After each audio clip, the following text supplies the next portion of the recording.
Vamos conversar um pouquinho agora sobre uma das fases da toxicologia, que basicamente são 3 fases principais: cinética, dinâmica e os sinais clínicos. Tudo bem? Que estão acontecendo ao mesmo tempo. Só que a gente gosta de dividir para que a gente consiga entender melhor o que está acontecendo com o organismo. Então aqui, na toxicocinética, a gente tem 4 etapas. Primeiro, a absorção, depois distribuição, depois metabolismo e, por fim, a excreção. Tá? Essas são 4 etapas bem características quando vocês têm farmacologia. Quem não teve ainda, primeira, segunda aula já fala sobre isso daí, que é a farmacocinética. Só que no nosso caso a gente vai falar sobre a toxicocinética. Tem uma outra que é a dinâmica, que daqui a pouco a gente fala mais um pouquinho. Tá, o que é isso, professor? O que é essa história de toxicocinética? Eu lembro da cinética lá do pré-vestibular, que tinha os carrinhos e não sei o quê, velocidade média, delta S sobre delta T, sei lá o quê, PQP. Não tinha uma coisa mais ou menos nesse sentido? E aqui, o que vai ser essa história de toxicocinética? Basicamente, é tudo o que o seu organismo faz com a droga. Como assim o que o meu organismo faz com a droga? Primeiro você ingere, depois ele movimenta a droga no seu organismo, que é a distribuição, e aí em paralelo ele começa a metabolizar, degradar ou biotransformar aquela substância, e aí por fim ele faz o quê? Elimina. Tá, por que ele faz tudo isso? Porque aquela substância não faz parte dele. Tá claro isso? E na verdade, assim, mesmo se fizesse, né, e tivesse em excesso, ele ia querer fazer o quê? Jogar fora, né? Se é um metabólito, ureia, amônia, ácido úrico, seja lá o que você possa pensar aí. Ah, mas faz parte, veio dele, do alimento, né?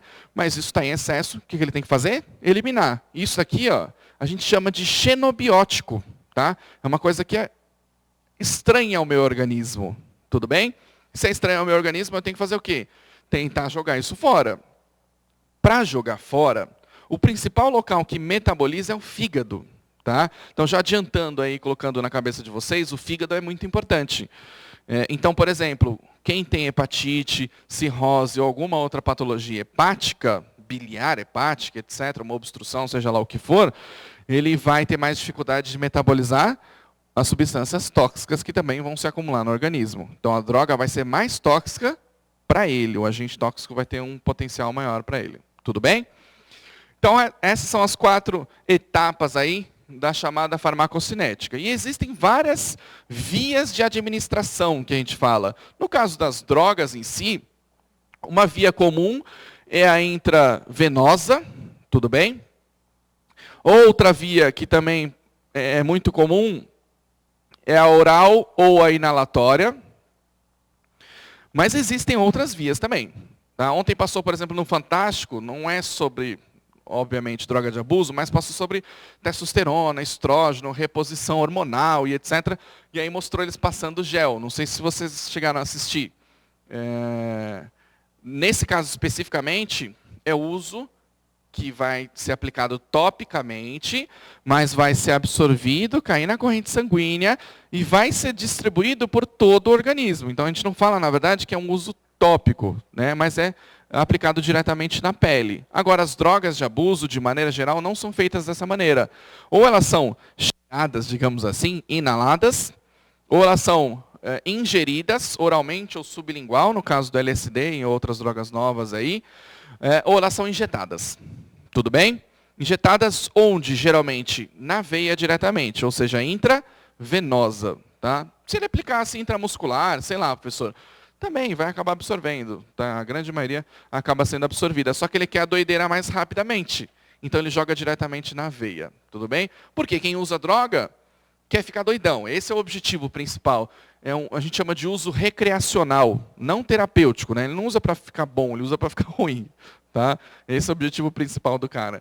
Então aqui existem algumas vias de administração. Vocês conhecem alguma diferente dessa? Por exemplo, essa daqui, ó. Vodka no olho faz primeira vítima. Já ouviram falar disso daí?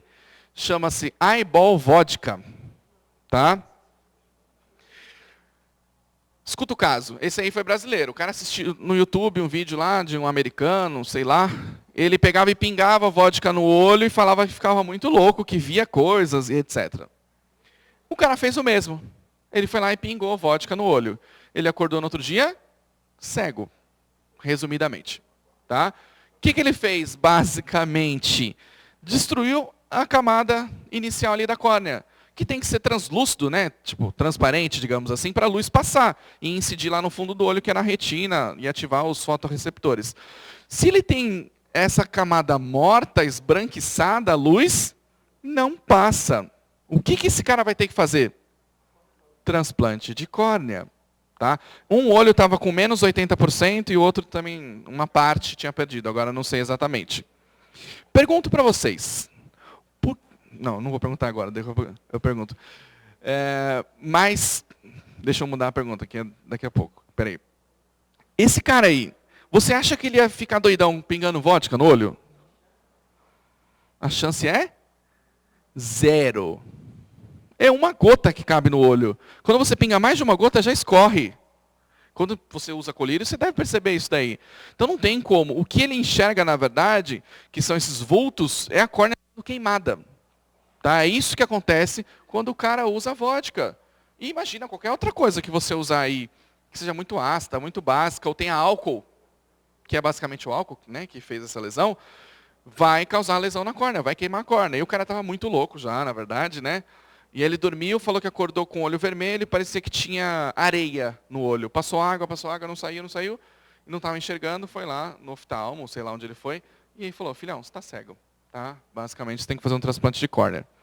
Aí eu pergunto para vocês, por que um cara desse não enfia o álcool no... Então vamos lá. Ó. Absorvente com álcool é usado para embebedar rapidamente. Consumo de álcool pela via anal e vaginal preocupa médicos. Vocês acham, nossa, não existe. Quem é o louco que vai colocar... Tem vídeo rodando aí pela internet de gente colocando a garrafa, não a garrafa inteira, né? Ainda bem. Mas introduzindo a garrafa com vinho e fazendo ingestão, digamos assim, né? Fazendo a administração de vinho pela via anal, tá? E em alguns casos eles estão pegando o absorvente interno, né, o tampão, vamos falar dessa maneira, colocando na vodka e aí introduzindo pela via anal, vaginal, ou seja lá qual vocês possam pensar que exista. Tá? Vamos pensar um pouquinho. Quando o cara vai lá na balada e ingere cerveja, vodka, ou seja lá o que for, não é aqui, tá? Só para deixar claro. Quando ele ingere esse álcool, trato gastrointestinal, né, intestino e tal, vai absorver, mas tem aqui, vai ficar saindo, volatilizando, ele chega, você sente de longe o cheiro. Beleza? Ele chega muito louco, transtornado, ou ainda em coma. Chega lá pela ambulância, tá, vamos dar um soro glicosado, vocês já devem ter visto por aí essas cenas, né? Mas você já sabe o que é. Beleza? Quando a pessoa usa um absorvente interno com vodka, como é que eu vou achar? Eu não vou falar, não, pô, tem uma galera que está usando agora, né? Eu vou começar a olhar a calcinha e tal, ver se tem alguma coisa. Não faz sentido isso daí. Além disso, ela não exala o álcool quase. Apesar de ter absorção, né? Não exala tanto álcool, principalmente pelo estômago, quando você fala, etc., que exala mais. Então, o enfermeiro, o médico, ou seja lá quem está atendendo, não está sabendo o que está acontecendo. Como que ele vai ajudar? Outra coisa, o estômago é vascularizado, o intestino também, mas o reto, a vagina, é também muito vascularizado. Então a absorção é muito rápida e muito grande. Tá? A pessoa entra em coma e morre rapidamente. Tudo bem o que eu estou falando? Então assim, né, apesar de a gente olhar e falar assim, é muito mais grave do que a gente imagina. Tá? Porque são vias que não são vias, na verdade. Não é para usar isso, né? Por aí.